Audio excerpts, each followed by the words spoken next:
Staff selection commission है, दिल्ली में इसका मुख्यालय है।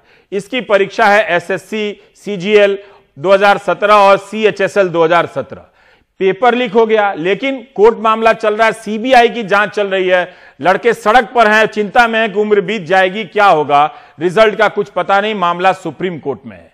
2017 की परीक्षा 2019 के मार्च बीत जाने के बाद भी पूरी नहीं हो सकी। और हम आपको बताते हुए दुख हो रहा है कि 1.5 साल से यही दिखा रहा हूं रोज तमाम मुद्दे को छोड़कर, लेकिन कहीं भी किसी भी राज्य में परीक्षा की व्यवस्था दुरुस्त नहीं हुई है। इस परीक्षा से लाखों छात्र जुड़े हैं। आज स्वराज इंडिया के अनुपम ने एक प्रेस कॉन्फ्रेंस की और जो उनके सवाल हैं वो खतरनाक हैं। आप ध्यान से सुनिए कि अनुपम ने कहा कि स्टाफ सिलेक्शन कमीशन के चेयरमैन असीम खुराना को 2 साल का सेवा विस्तार क्यों दिया गया। पहले आप सुनिए, फिर बताता हूं।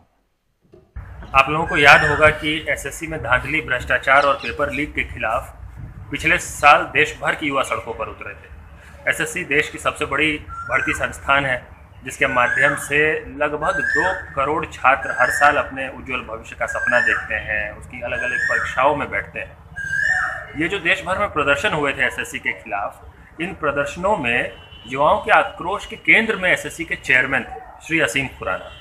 उनको हटाने की मांग हुई, देश भर से मांग हुई, लेकिन सरकार ने उस मांग पर कोई कार्रवाई नहीं की। सीबीआई जांच की मांग हुई, जिसको सरकार ने मान लिया आंदोलन के दबाव में, और उसके बाद हम लोग सुप्रीम कोर्ट भी गए, जो मामला अब तक कोर्ट में चल रहा है, और सीबीआई जांच भी है जो अब तक चल रही है, जो अब तक पूरी नहीं हुई, जबकि हमने कहा था कि टाइम बाउंड इन्वेस्टिगेशन होना चाहिए।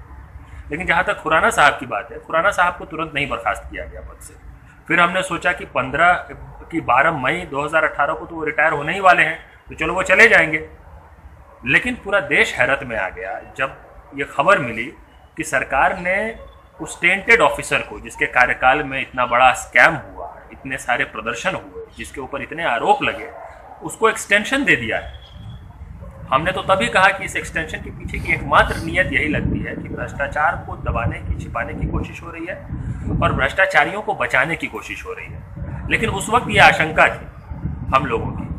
आज हम लोगों के हाथ ऐसे कागजात लगे हैं, आरटीआई के माध्यम से कई मिनट्स ऑफ मीटिंग है, फाइल नोटिंग्स हैं, और जो कैबिनेट कमेटी है अपॉइंटमेंट्स की, उसकी सिफारिशें हैं, उसके प्रपोजल्स हैं, जिनके आधार पे हम अब स्पष्ट तौर पे कह सकते हैं कि खुराना साहब को एसएससी में बनाए रखने के पीछे अगर सीधे तौर पे किसी की रुचि थी तो वो थे प्रधानमंत्री नरेंद्र मोदी। अभी हम किस बिना पे कह रहे हैं, ये देखिए, 12 मई 2018 को खुराना साहब रिटायर हो गए। उनके रिटायरमेंट के 2 दिन बाद यानी 14 मई को कैबिनेट कमेटी ऑन अपॉइंटमेंट ने एक ऑर्डर जारी किया, जिसके माध्यम से उनको एक एक्सटेंशन मिल गया, 1 ईयर एक्सटेंशन मिल गया। अब एक्सटेंशन तो तब मिलता है जब आप सर्विस में हैं, उनका सर्विस डिसकंटिन्यू हो गया था, उसके बाद उनको एक्सटेंशन दिया गया। दूसरी बात, एसएससी के जो रिक्रूटमेंट रूल्स हैं उसके हिसाब से ये कहा जाता है, ये नियम है कि एसएससी के चेयरमैन और मेंबर के पद के लिए 62 साल अपर एज लिमिट है। खुराना साहब उस उम्र को पार कर चुके थे, उसके बावजूद उनको एक्सटेंशन दिया गया, और ये एक्सटेंशन दिया गया कैबिनेट कमेटी की सिफारिश के आधार पर। उन्होंने ही एक्सटेंशन दिया। ये नियम है कि बिना प्राइम मिनिस्टर के अप्रूवल के एक्सटेंशन या नियमों में संशोधन नहीं किए जा सकते। और वो जो कैबिनेट कमेटी है वो 2 सदस्यीय है, उसके एक सदस्य है प्रधानमंत्री नरेंद्र मोदी और दूसरे सदस्य है श्री राजनाथ सिंह।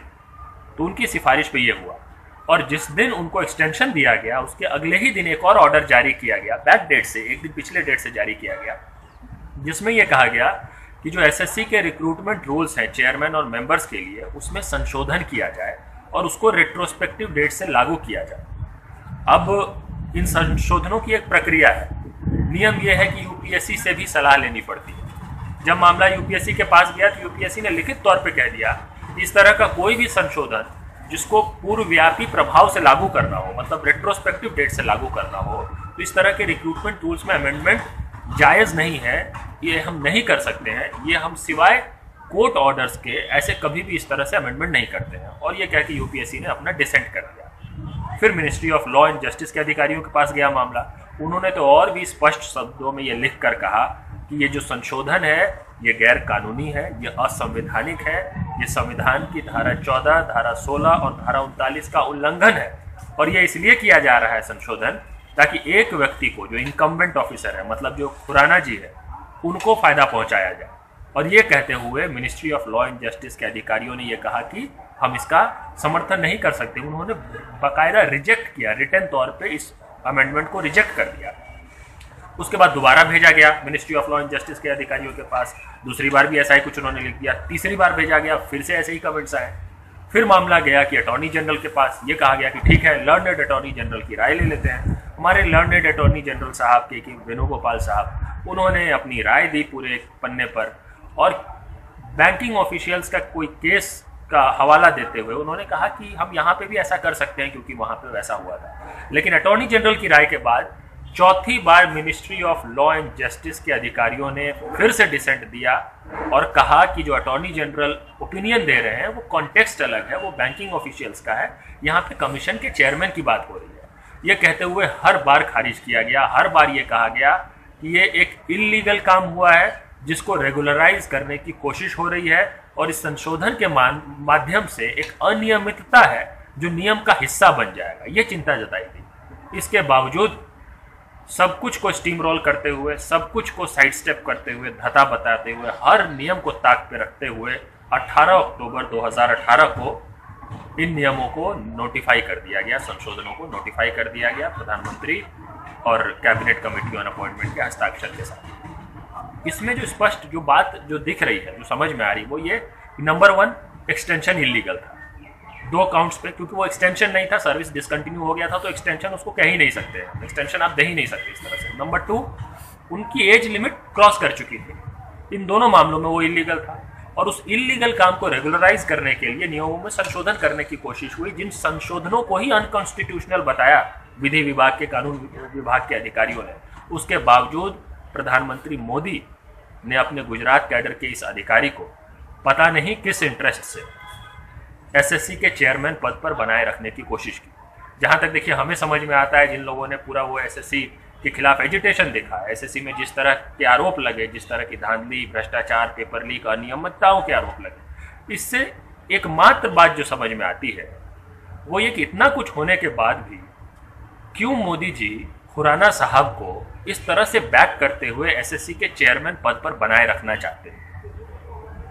वो शायद इसलिए बनाए रखना चाहते हैं कि अगर खुराना जी एसएससी के चेयरमैन रहेंगे, दूसरी तरफ जांच चल रही है ना, सीबीआई की जांच चल रही है और हम सुप्रीम कोर्ट में भी है, वहां भी मामला चल रहा है, तो ये चिंता शायद ये है कि अगर ये जांच होती है पूरी तरह से स्कैम की, तो खुराना साहब अगर रहेंगे तो खुराना साहब खुद को बचाएंगे, खुद को बचाने के क्रम में एसएससी को बचाएंगे, और एसएससी को बचाने के क्रम में सरकार को बचाएंगे और मोदी जी को बचाएंगे। तो आपने अनुपम को ध्यान से सुना, यह मामला बहुत गंभीर लगता है, इसका जवाब सरकार को ही देना चाहिए। एसएससी के चेयरमैन असीम खुराना को सेवा विस्तार देने के लिए किसी तरह से नियमों में बदलाव किया गया, क्यों किया गया? क्या वो इतने अपरिहार्य अफसर हैं? यूपीएससी ने मना कर दिया, कानून मंत्रालय ने कई बार मना कर दिया, इसके बाद भी असीम खुराना को सेवा विस्तार दिया जाता है। इस तरह से हमारे सरकारी नौकरियों की भर्ती करने वाले आयोगों का ये हाल है। जब सीबीआई जांच हो रही है तब भी उनको सेवा विस्तार दिया जा रहा है। इसलिए स्वराज इंडिया के अनुपम का यह आरोप बेहद गंभीर है कि एक चेयरमैन को 62 साल की उम्र पार कर लेने के बाद फिर से चेयरमैन बनाए रखने के लिए कैबिनेट कमेटी जो नियुक्तियों की होती है इतनी बेताब क्यों है? खासकर जिस खुराना के कार्यकाल में पेपर लीक होने के आरोप लगे, सीबीआई की जांच हुई और मामला सुप्रीम कोर्ट में है। संस्थाओं की यह तस्वीर सामने है, ये सारे आरोप अनुपम ने लगाए हैं। क्या वाकई ऐसी संस्थाओं के रहते राहुल गांधी 31 मार्च 2020 तक 22 लाख सरकारी पदों को भर देने का वादा पूरा कर पाएंगे? जिस तरह से नेता इन तमाम तरह के रोजगार के मुद्दों से भाग रहे हैं, कम से कम ये ठीक है कि वो डेडलाइन और नंबर दे रहे हैं। एक सूचना और आई, जब मैं सेंट्रल यूनिवर्सिटी की बात कर रहा था तो हिमाचल प्रदेश से किसी ने लिखा है कि वहां सेंट्रल यूनिवर्सिटी ऑफ हिमाचल है। 10 साल से इस यूनिवर्सिटी के पास अपनी इमारत नहीं है। 3 किराए की इमारतों पर यह यूनिवर्सिटी चलती है और एक इमारत से 2 इमारत के बीच में 40 से 60 किलोमीटर की दूरी है। मतलब फर्जीवाड़ा तो इसी को राष्ट्रीय कर्तव्य घोषित कर देना चाहिए। इस स्तर पर फर्जीवाड़ा इस देश में फैला हुआ है।